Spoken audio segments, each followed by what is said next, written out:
Então o Senhor disse a Abraão: saia da sua terra, do meio dos seus parentes e da casa de seu pai, e vá para a terra que eu lhe mostrarei. Farei de você um grande povo, eu o abençoarei. Tornarei famoso o seu nome, e você será uma bênção. Abençoarei os que te abençoarem, e amaldiçoarei os que te amaldiçoarem.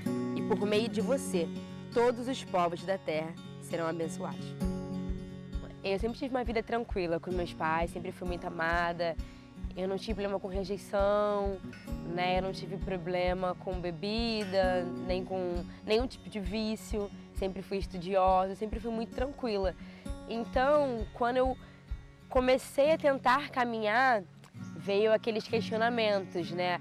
Ah, Amanda, você não bebe, você não fuma, você só zoa, você só sai e tal. Pra quê ir pra igreja, né? Qual é a necessidade de ser cristã? E eu não tinha essa resposta, eu simplesmente queria ir à igreja.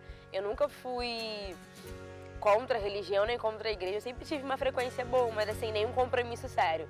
Quando eu tinha vontade ou quando eu passava por algum problema, eu ia lá, buscava um confortinho, uma paz, algo específico e voltava para minha casa. E no dia seguinte eu estava fazendo as mesmas coisas, eu estava curtindo, zoando, né, com as mesmas práticas, mas assim, e achando que estava tudo bem. Não tinha um peso sobre mim, né? Não tinha aquela coisa de eu estou desagradando a Deus. Eu não achava isso. Eu achava que estava realmente tudo bem. Até que um belo dia eu comecei a frequentar uma célula. Eu lembro que a minha mãe foi para uma célula, chamaram minha mãe, e ela falou assim: ah, vamos na igreja comigo domingo. Eu fui à igreja, de boa com ela, e teve uma insistência, né, de uma amiga minha, a Fernanda e a Osana, insistiram muito na minha vida. Ficaram me ligando, vamos à célula, vamos à célula. E eu nunca tive isso, essa insistência. Eu fui mais pra agradar elas. Falei, pô, é chatão, né, a pessoa ficar te ligando e você não comparecer. E eu cheguei e fui à célula, gostei, né, foi algo muito informal, assim. Eu achei bem inteligente a oportunidade de você falar o que você achava. Eu era aquela que não concordava, eu era muito impaciente, então eu me lembro que eu comecei a orar muito rápido. Porque eu lembro que, às vezes, ela fala assim, ah, quem vai orar? E ninguém se prontificava, ah, eu vou orar, né? E eu orava do meu jeito, eu orava como eu queria, às vezes, assim, acabar com aquele negócio assim, ah, eu não, eu fazia. E eu era muito impulsiva, às vezes sem nem saber o que estava fazendo, mas eu fazia. E comecei a ir à célula, comecei a ir aos cultos também, mas assim, mais por me sentir bem, ainda assim, sem saber a real importância de Cristo. Né? E eu me lembro que eu ia pro pagode no domingo, era o pagode que eu mais gostava, de pagode de domingo e tal, de tarde, e dava umas 5 e pouca, eu falava, gente, tem que ir pro culto. As minhas amigas, né, tem que ir pro culto. Elas, mano, você estava aqui no pagode, você não pode abrir mão de um dia. Eu falei, não posso, eu tenho que ir pro culto. Eu tinha essa religiosidade, eu preciso ir pro culto, mas eu não preciso me santificar pra estar lá. Eu posso ter a forma que eu quiser, mas eu tenho que ir pro culto. E eu comecei ao culto e tal. E até o momento que a minha mãe também foi ao encontro com Deus. A minha mãe é uma pessoa muito falante, né? Ela é muito comunicativa, a gente conversa muito. E quando ela chegou no encontro com Deus, ela chegou extasiada e quieta. E isso me chamou a atenção. Falei, ué, o que é isso? Né? Não tá falando nada, tá muito quieta. E eu perguntava, mãe, como é que foi lá ela? Só fazer assim, sacudia a cabeça e Amanda, inexplicável, eu não sei como falar, você tem que ir. E eu fui ao encontro com Deus por curiosidade. Eu queria saber o que está acontecendo lá, que a minha mãe voltou quieta. Falei, o que houve? Aí eu fui no encontro com Deus e aí foi o ápice. Foi o início da minha caminhada com Cristo, né? Foi o topo, né? Foi aí que realmente eu conheci a Cristo. Depois do encontro com Deus, eu digo que foi o divisor de águas. Eu passei por muitos processos depois do encontro com Deus, mas ali realmente me converti. Então foi a parte mais importante da minha vida com Deus, foi no encontro. E ali eu me vi realmente face a face com Deus, né? As pessoas dizem que o encontro a gente pode ter no nosso quarto, a gente pode ter em vários lugares, mas eu vi ali uma oportunidade de me afastar de tudo. Tanto das coisas boas quanto das coisas ruins, eu estava ali num campo neutro. E eu vi ali verdadeiramente a Cristo. E a partir dali, a Amanda mudou. Eu digo que hoje eu vivo para somar. Eu vivo pelo meu próximo. Deus é multifacetado. Para uns, Deus é cura, para outros, Deus é transformação, para outros, Deus é restauração, libertação. Eu me lembro que quando eu realmente conheci a Cristo, eu conheci a melhor face dele, que foi a face da coletividade. Deus para mim é coletivo, né? As pessoas dizem que a salvação é individual e eu não concordo com isso. Eu acho que a caminhada é muito coletiva. A minha escolha em seguir Cristo é individual. Eu posso escolher em seguir ou não seguir, mas a minha caminhada é coletiva. Eu preciso de pessoas para me auxiliar, para me ajudar, para me erguer, para falar, você consegue, é possível, né? E Deus me apresentou essa coletividade. Deus me fez útil no reino dele. Antes, eu conhecia só a face da libertação, da cura, da transformação, e eu não tinha necessidade de Cristo. Eu não via nessas faces o porquê de ser cristã. Porque eu falava, cara, eu não preciso de libertação, né? Eu não tenho vício nenhum, eu não preciso de cura, porque eu não passei por nenhum trauma latente, nenhum trauma visivelmente que me prejudicasse de realizar os meus sonhos.